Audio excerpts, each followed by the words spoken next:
Well, perhaps not as influential as one might be. I do work in food. I have worked in food for 30 years. My mission in this world has been to get people to cook and to demonstrate and hopefully teach that cooking isn't that hard.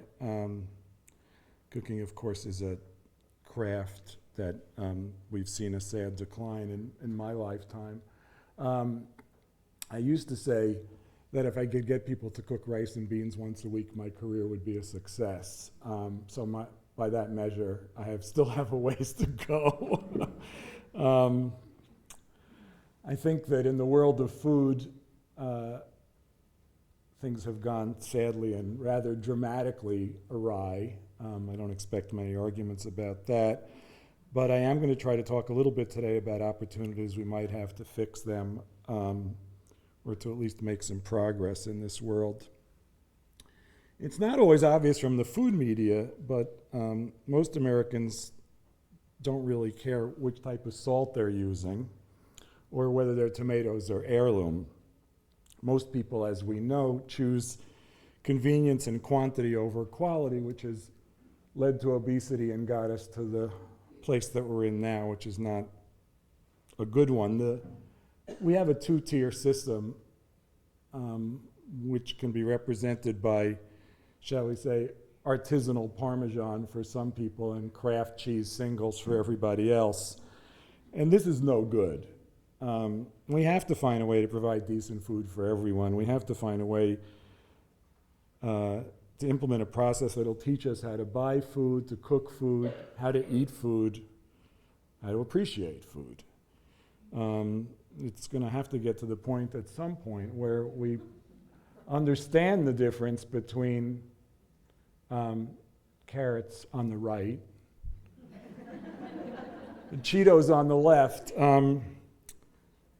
and beans and rice over burgers and fries and so on. I have a friend who had some money, so she was working in publishing, which is, as everybody says, a dying industry, maybe not, but she went to teach as a volunteer in inner city schools in New York, and she held up those kind of carrots, and the kids either thought they were Cheetos or didn't know what they were. So this was a few years ago. Maybe things have gotten better, but that's not a joke. Anyway, everybody knows that the way we're eating now has been nothing short of disastrous. A third of the United States population is obese, and another third is overweight. And this is really not a fat person joke. Obesity has become one of our top 10 killers, and at least 100,000 and maybe as many as 300,000 Americans die each year from obesity-related diseases. So at the current rate of growth, almost everyone will be obese by 2050, and at the current rate of growth, the death rate from obesity will surpass that of lung cancer by 2020, which is 10 years from now. But ironically, it's lung cancer and the anti-tobacco legislation it spawned that gives us a compelling model. There are tens of millions fewer smokers than there would have been without anti-smoking campaigns. If we were only that successful in cutting obesity rates, we'd save tens of millions of lives in the 21st century in America alone. This is what'll happen. Cigarettes, as you know, are nicotine delivery systems, and there's a sugar delivery system too, one that's legally marketed and sold without restriction to children in schools, on street corners, in stores. It's even, horror of horrors, given to them by their parents. So, ladies and gentlemen, I bring you a public health menace that contributes to more death than AIDS, the flu, murder, or car accidents.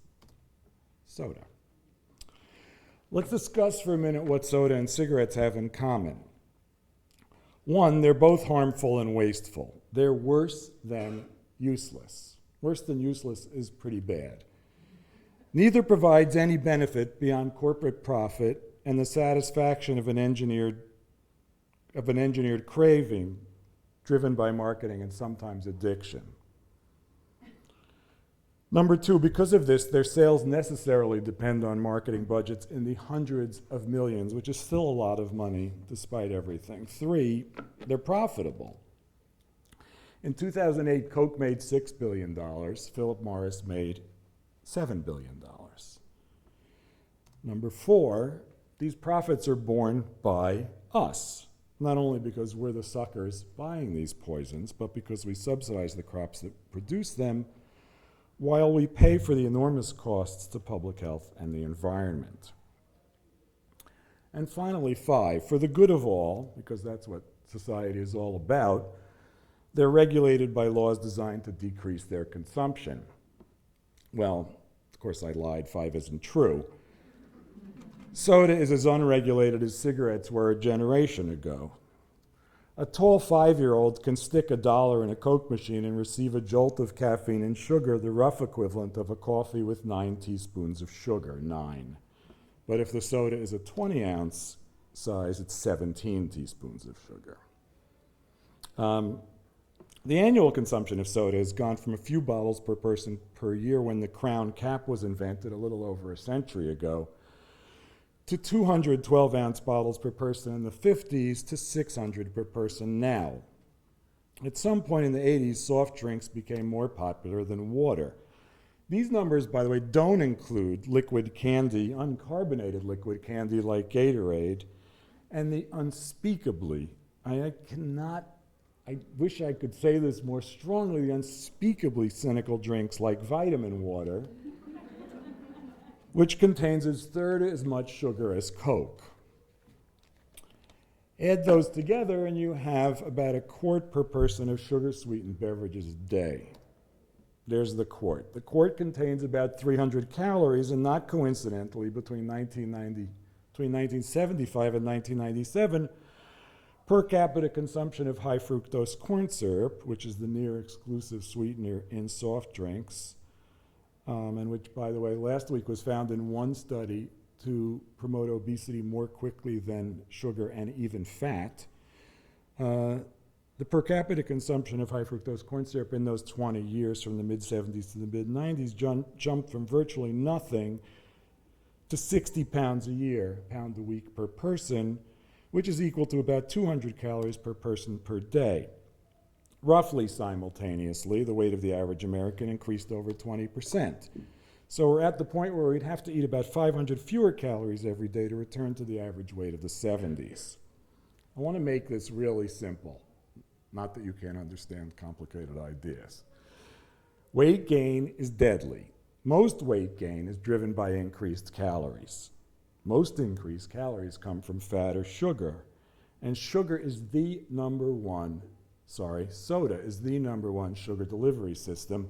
In fact, soda is the number one source of calories in the United States. Americans get an average of 7% of their calories from soda every year, which is more than any other single food source.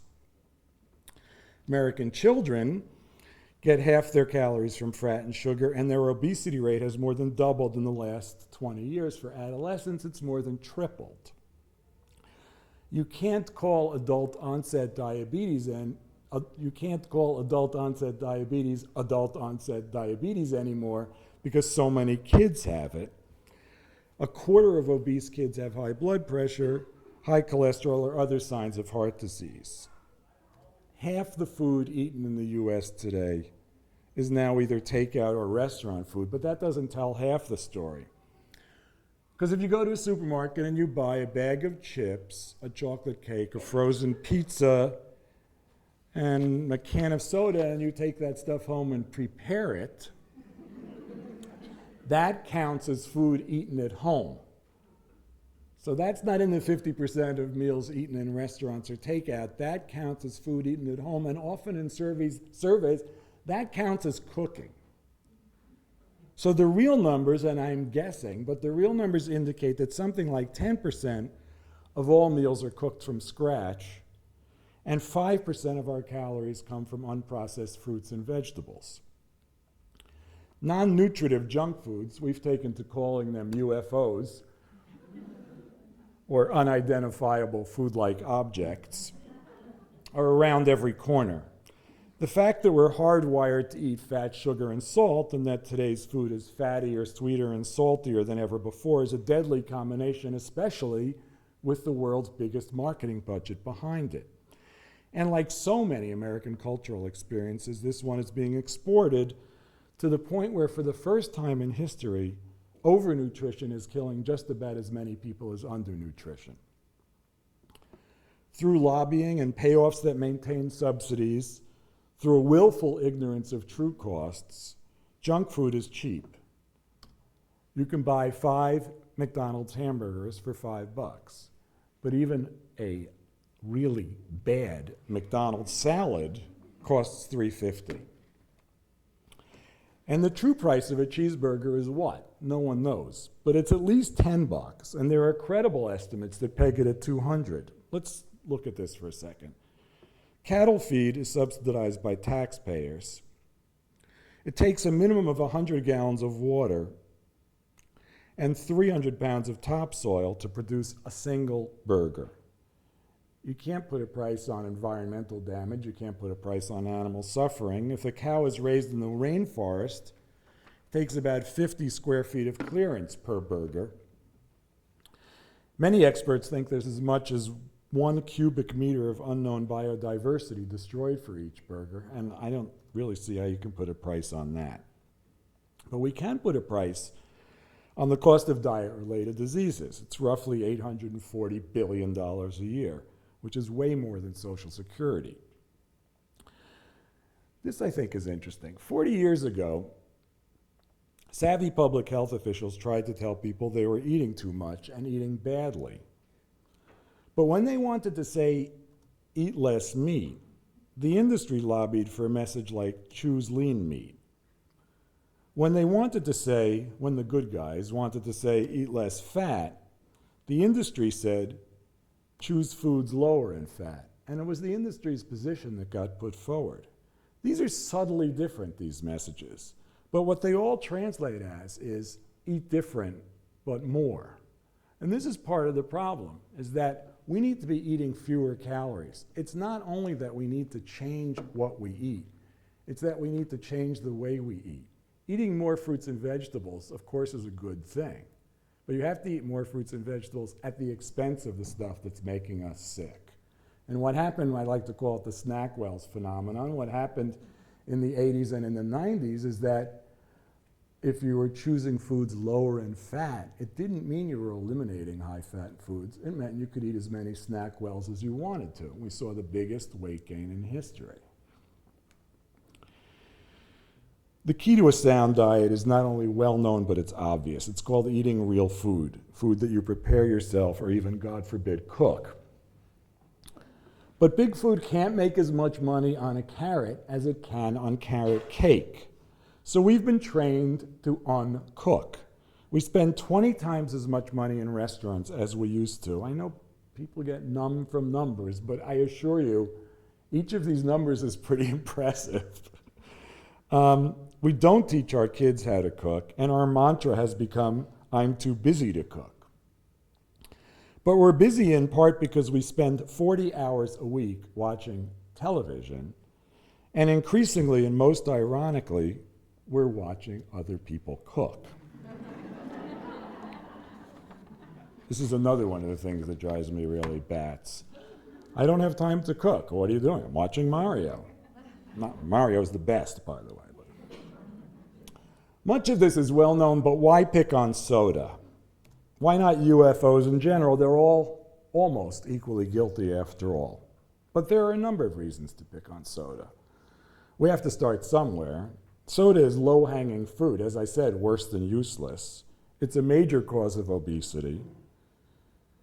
And obesity is to diabetes what tobacco is to lung cancer. One study's shown, I mentioned the study that's shown that high fructose corn syrup causes rats to gain weight faster than sugar does and faster than fat does. Another study's shown that high fructose corn syrup contains a compound that can directly cause diabetes. Another's shown that calories in liquid form may not make you full, so they're easier to consume thoughtlessly. Let's just back up for a second and take a minute and look at the tobacco wars. The correlation between cancer and smoking was first found around 1930. 20 years later, Reader's Digest, yes, published a groundbreaking story called Cancer by the Carton.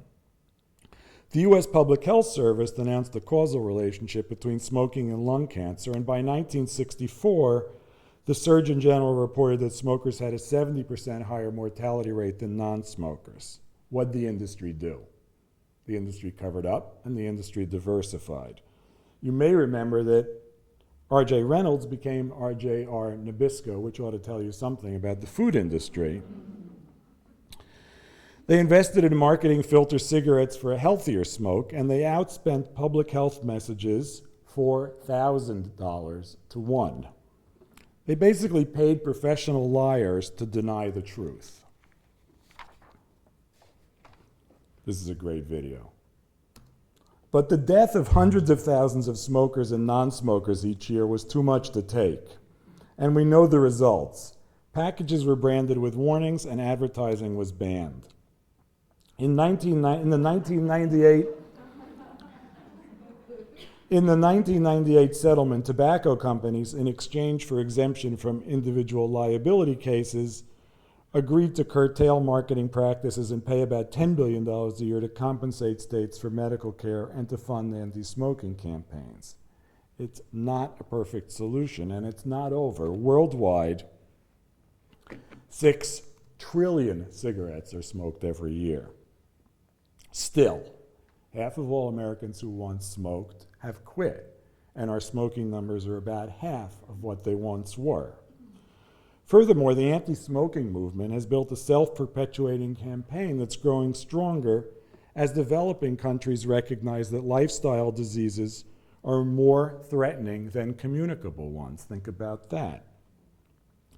You don't need to smoke, of course, and as Big Food likes to point out, you do need to eat, but you don't need sweetened beverages.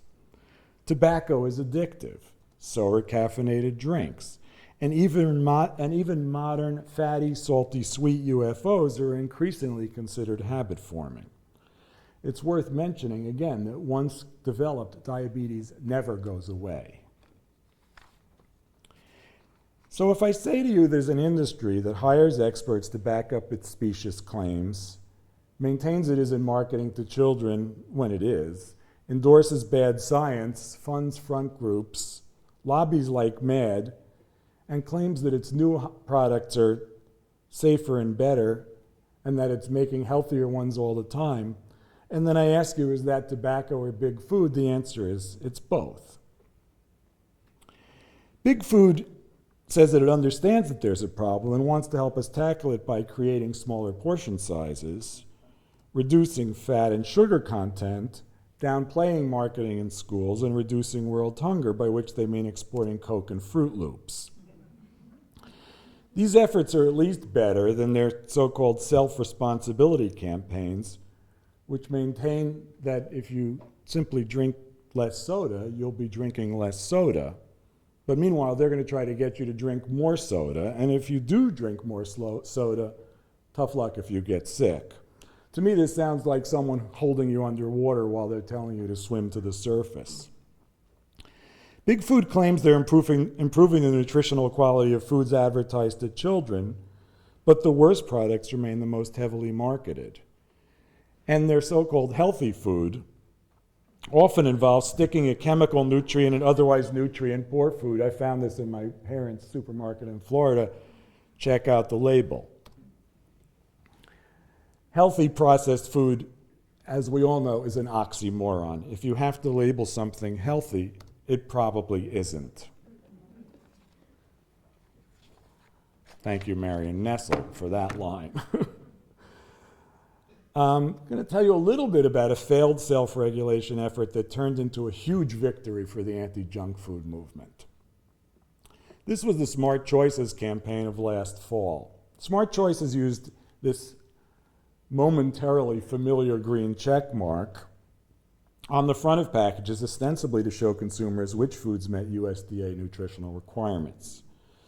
The fact that these Smart Choices included Fruit Loops and Kool-Aid didn't seem inconsistent to the industry or other members of the impartial panel of experts choosing them. The impartial is, of course, in quotes. You can see the little Smart Choices thing here on your diet mug root beer. The cool thing is the program was immediately and widely damned, and soon enough our reborn FDA got involved, and boom, 2 weeks later it was dead. Dead. This, to me at least, signaled the start of something big, and I think we have both the will and the power to move forward. We have some tools as well. For starters, the little-known Toxic Substances Control Act of 1976 authorizes regulatory action on substances if there's, a quote, an unreasonable risk of injury to health or the environment, end quote. Now, tobacco was excluded from that, which was perhaps one of the niftiest lobbying moves ever, but junk food was not, and since its harm outweighs its benefit, it can be considered toxic. When we demonized tobacco, when we got little 6-year-olds to say, I can't do it. Sometimes I do a little 6-year-old voice. When we got little 6-year-olds to say, Mommy, Daddy, please don't smoke, I don't want you to die. I can do it sometimes, but. When we got those kids to say that, we changed the way many people think about smoking. Soda and other junk food must be similarly demonized, and big food must be held responsible for what amounts to unethical marketing to children, who obviously don't have the adult capacity to resist, and who spend nearly $30 billion a year of their own money on junk foods. Increasingly, there's pressure to reduce and counter that advertising. Worldwide, there's loads of activity. But the US should be leading the way in this fight rather than lagging behind. Okay, so people often ask me what we should do. I think these are the initial immediate goals. This is about as prescriptive as I can be, and I have little confidence that these are more than pipe dreams, but some. 1. Let's reduce and then eliminate the marketing of junk food to kids. In fact, let's counter it. Madison Avenue helped create this problem, and Madison Avenue can help solve it. 2, let's remove vending machines from schools and let's allow fewer vending machines everywhere. Or here's a novel idea. Let's use vending machines to dispense real food. I don't know how practical the watermelon is, but it's a nice graphic. Let's stop sponsorship of sports or other school activities by junk food. And let's take a step backward. Let's make sure there's free water everywhere. We also have to look at labeling. The simplest solution is what's called traffic light labeling, which is widely being used in the UK and is being considered by the FDA. This should be accompanied by the removal of all health claims from packaging and improved nutrition labeling. This is honest. This is honest labeling right here. The school lunch program needs to be overhauled, and with the Childhood Nutrition Act coming up for renewal, now's the time. I'd also like to think about toning down the from the garden, local, and organic for lunch business, which is all very nice, but it's not as important as what we really need, which is what we really need is an all-out attack on obesity, and that can only be done by mandating menus that meet strict nutritional standards. That's kids. How about grown-ups? We need incentives for grown-ups to eat better. We need disincentives for them to eat worse. Let's give tax breaks to retailers who sell real food in so-called food deserts, and tax breaks to people who purchase real, unprocessed foods. Let's tax UFOs, by which I mean most highly processed foods. Let's make chocolate chip cookies cost $2. Let's make apples cost $0.25. Let's make Coke $4. Let's make water free. Let's give people a break on their health care premiums if they eat right, just like we do for not smoking and even for good driving. Let's employ professional cooks to help those who are truly unable to cook for themselves, whether because they're disabled or working too low-paying jobs to support their families. Let's give low-income families basic cooking equipment cheap or free. Let's subsidize farmers markets. Let's double the value of food stamps at farmers markets. Let's build or revive indoor markets. Let's encourage direct sale by farmers, by fishermen, by hunters. Let's subsidize traditional farming rather than industrial farming. Good ideas all. Sounds very expensive, but the payoffs for all of this would be incredible. And we start by paying for it with the soda tax. The estimate is that a soda tax of $0.01 per ounce would reduce consumption by up to 15%, raise $15 billion a year, and then quickly reduce public health costs by $5 billion a year. You don't have to think this is a fantasy either. The soda tax is being considered in states all over the country, including so-called conservative states like Mississippi. It's been and is being discussed by the president and in Congress, and there's a recent proposal by the mayor of Philadelphia to institute a 2-penny per ounce soda tax, which would double all those numbers I was talking about before. Once the soda tax is enacted in a few states, the momentum will be unstoppable. And since the long-term goal is hardly a Big Mac, large fries, and a bottle of water, we can go further and develop a cheeseburger tax, and we can do so fairly. This is my little depiction of the Rayner scale, which was developed in the UK and approaches objectivity in weighing a food's benefits against its risks. Now, the Rayner scale says that camembert is a bad food, so obviously the Rayner scale is imperfect, but it's a start. A 10% tax on so-called red light food could raise hundreds of billions of dollars annually while discouraging the consumption of bad food and encouraging the consumption of good food. Everything changes. I've long said, well, I've said for 3 or 4 years, if that counts as long, I've long said that if you were to get 90% of your calories from unprocessed plants, the remaining 10% could be Coke and Snickers or Cheetos, and you'd be just fine. But as I mentioned earlier, our problem is that we get 5% of our calories from unprocessed plants. This is what our diet looks like, largely because there are so many heavily marketed and seemingly more convenient choices that many people simply can't choose foods that are good for personal and collective health. This is the part of the talk where Mr. Bittman has trouble synchronizing the talking and the images. But you'll all enjoy this. It's a parade of choice. Big Food claims to stand for choice, which of course is all American. But in an arena where most choices are destructive, we need fewer choices, not more choices. And for every one of us saying, eat plants, not junk, we have tens of millions of dollars screaming, have it your way. The government needs to counterbalance industry to help people choose better. We need fewer choices, not more. The representatives of the food industry who recognize that this is going to happen can profit by it. It's not predetermined that Big Food continue down the same road as tobacco. They can diversify into food that sustains health in the earth. And by not doing so, they run the risk of becoming not only increasingly regulated, but even more widely reviled.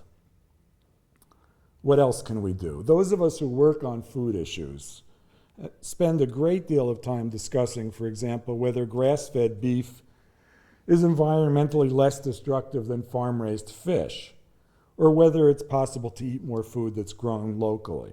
And these issues are obviously important. But right now, our main job, our critical job, is to get people choosing carrots instead of Cheetos, to get people cooking, and to get them to eat in a way that was once taken for granted.